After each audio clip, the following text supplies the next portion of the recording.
훗날을 기억하는 사람들. 1장. 한 사람의 일생을 보는 시각. 우리가 이렇게 공부 인연을 맺는 것은 불자로서 우리 자신의 삶을 반추하기 위한 것입니다. 부처님은 빈집이나 나무 밑에서 자신의 마음을 살피라고 가르쳤습니다.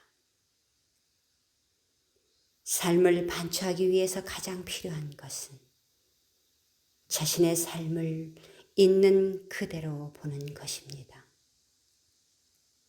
자신의 삶을 있는 그대로 보기 위해서는 조금 멀리 떨어져서 볼 필요가 있습니다. 이것을 원리, 즉 멀리 떨어짐이라고 합니다. 원리는 글자 그대로 시끄러운 곳에서 멀리 떨어지는 것입니다. 멀리 떨어져 있어야 지금까지 갈등을 일으켜온 사고나 감정을 바라볼 수 있습니다. 따라서 원리는 현재의 흐름을 잠시 멈추는 것을 의미합니다. 자신의 사고나 감정을 멈출 때 우리의 사고나 지성이 자신을 되돌아볼 수 있는 자유를 얻습니다. 멀리 떨어지는 것은 이처럼 마음을 비우고 지금까지 살아온 자신의 사고와 감정을 포함한 의식 전체의 상황을 보는 것을 뜻합니다. 이럴 때 우리의 지성은 자유를 얻어 자신의 현 상태에 대해 질문을 던질 수 있습니다.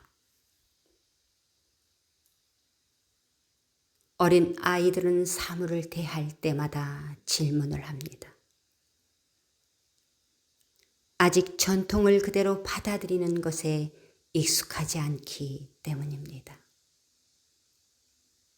해서 아이들의 눈으로 볼 때 자연적인 상태와 인위적인 관습 사이의 모순이 쉽게 눈에 띕니다. 그러나 아이들은 점차 자라면서 전통과 관습이 강요하는 대로 현실을 받아들입니다. 그 실상은 합리적인 이해의 과정이라기보다 대부분 강압적인 설득이나 복종의 과정입니다. 이 적응 과정은 모든 질문을 봉쇄하는 반지성적인 것이 그 특징입니다.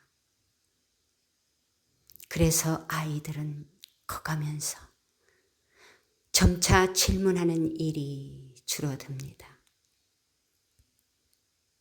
지성이 자유롭기 위해서는 끊임없이 자신의 사고와 감정을 살펴야 하며 익숙한 것에 질문을 던져야 합니다. 제일 먼저 우리가 살피고자 하는 것은 우리의 기억에 관한 것입니다. 경전은 모두 부처님에 대한 기억을 되살린 것입니다.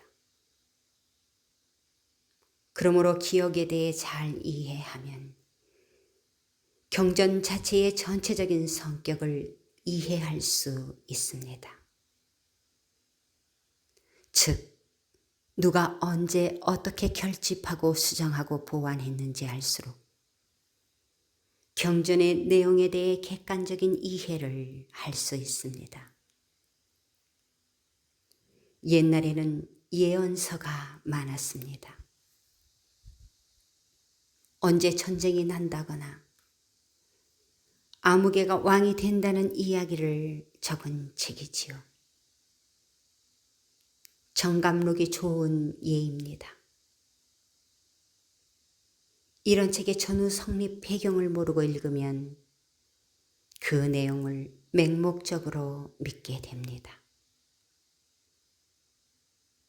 뜻이 애매하거나 신비롭게 보이는 구절을 해석하느라 그 책을 누가 어떤 의도로 만들었는지 파악하려는 일이 일어나지 않습니다. 우리가 불교 경전을 읽을 때도 같은 오류를 범하고 있는 것은 아닌지 살펴야 합니다. 저는 그동안 살아오면서 적지 않은 사람들이 출처불명의 경전을 붙들고 그 경전을 해석하는 데 평생을 보내는 것을 보았습니다. 불교 경전은 사람이 전한 것이지 신의 계시가 담겨져 있는 책이 아닙니다.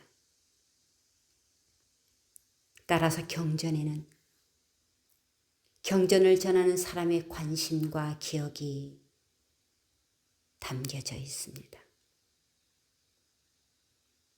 부처님이 깨달음을 전한 지 얼마 되지 않아 불교가 널리 퍼진 것은 그 당시 불교 학원이 많아서가 아니었습니다. 지금처럼 통신시설이 발달되지 않았던 시대의 사람들은 어떻게 부처님의 가르침을 듣고 귀하게 되었을까요? 부처님이 보여준 언행을 듣고 귀한 것이 아닐까요? 그렇다면 그 귀는 한두 가지 마음에 남는 일이나 사건을 통해 부처님의 행위나 가르침을 직접 보거나 들었기 때문이지. 지금처럼 교리나 경전을 여러 달 또는 여러 해에 걸쳐 배워서 귀했다고 보기 어렵습니다. 오늘 우리의 기억 속에 있는 부처님은 어떤 모습입니까? 우리가 부처님을 생각한다고 할 때 그 속에는 무엇이 있습니까? 부처님의 칭호를 소리내어 부르는 것을 나쁘다고 말하는 것이 아닙니다. 제가 묻고 싶은 것은 오늘 부처님의 이름을 부르는 불자들이 마음속에 어떤 기억을 가지고 있느냐는 것입니다. 그 옛날 부처님을 직접 만난 사람들이 가진 기억과 같은 것일까요? 부처님과 함께 지냈던 사람들의 기억 속에는 부처님과의 만남이 특별한 경험으로 자리 잡고 있습니다. 그 기억을 통해 자신을 성찰하며 자비로운 마음을 품게 되고 깨달음을 얻기도 합니다. 만약 연부를 통해 절대적인 존재와의 만남을 경험한다면 그 존재는 역사와 현실에서 살아있는 부처님과는 다르다고 하지 않을 수 없습니다. 우리의 기억 속에 있는 부처님은 우리가 직접 만나서 형성된 이미지가 아니라 교육에서 왔다고 할 수 있습니다. 부처님을 이해하기 위해서는 부처님이 어떤 삶을 살았으며 동시대의 어떤 사람들과 무슨 이야기를 나누었는지 살펴야 하며 동시에 당시 부처님을 만난 동시대 사람들의 관심이 어디에 있었는지 주의를 기울여야 합니다. 그래야 그분들이 부처님을 기억하는 이유를 알 수 있으며 왜 그분들이 다른 사람에게 불교를 권유했는지 알 수 있습니다. 나아가 부처님의 탄생이 당시 주위 사람들에게 어떤 의미를 주는지 그들의 눈으로 살펴볼 필요가 있습니다. 관심과 기억이 특별한 경험을 만들기 때문입니다. 우리가 초기 경전에 대해 관심을 가지는 것은 바로 이런 이유에서입니다. 그러기 위해서는 부처님의 존재를 절대화하고 신화화하는 종교적인 권위에서 벗어나야 합니다. 교조를 절대화하는 의도나 권위에 맞서기는 결코 쉽지 않습니다. 권위를 넘어서기 위해서는 고도의 지성과 진실에 대한 용기가 필요합니다. 지성이 언제나 환영을 받았던 것은 아닙니다. 때로는 종교 내에서도 반지성적인 수행이 일어나기도 합니다. 예를 들어 서양의 중세기에는 가톨릭이 정치와 문화를 지배했던 시기입니다. 그리고 이 시기를 암흑시대라고 합니다. 이성과 합리가 자리할 수 없었기 때문입니다. 학문과 예술의 자유로운 추구는 기존 성경의 내용을 위협했기 때문에 과학을 연구하거나 민속적인 전통 문화를 지키는 사람을 사탄이라는 이름으로 화형시켰습니다. 갈릴레오가 그 한 예이며 민간에서 내려온 의술이나 민속 문화를 이어가는 여자들을 마녀라는 이름으로 화형을 한 것 또한 그 예입니다. 이 시대의 교회 성직자들 중에는 훌륭한 분들이 많았습니다. 그들은 규칙적인 생활을 하고 검소한 삶을 살았습니다. 그러나 그들의 세계관과 사물 이해에는 비합리적인 도구마와 환상이 많았다고 서양 철학자 버트란트 러셀은 지적하고 있습니다. 이처럼 종교적 권위는 수행과 깨달음을 밖으로 내세우며 자유로운 지성을 억압하기도 합니다.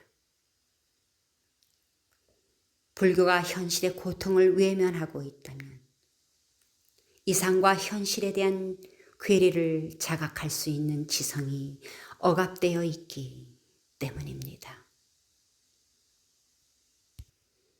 새벽에 일어나 종일 기도하고 단식을 하며 남들이 따르기 어려운 삶을 살았다고 해서 그 성직자의 인식이 언제나 옳고 합리적인 것은 아닙니다.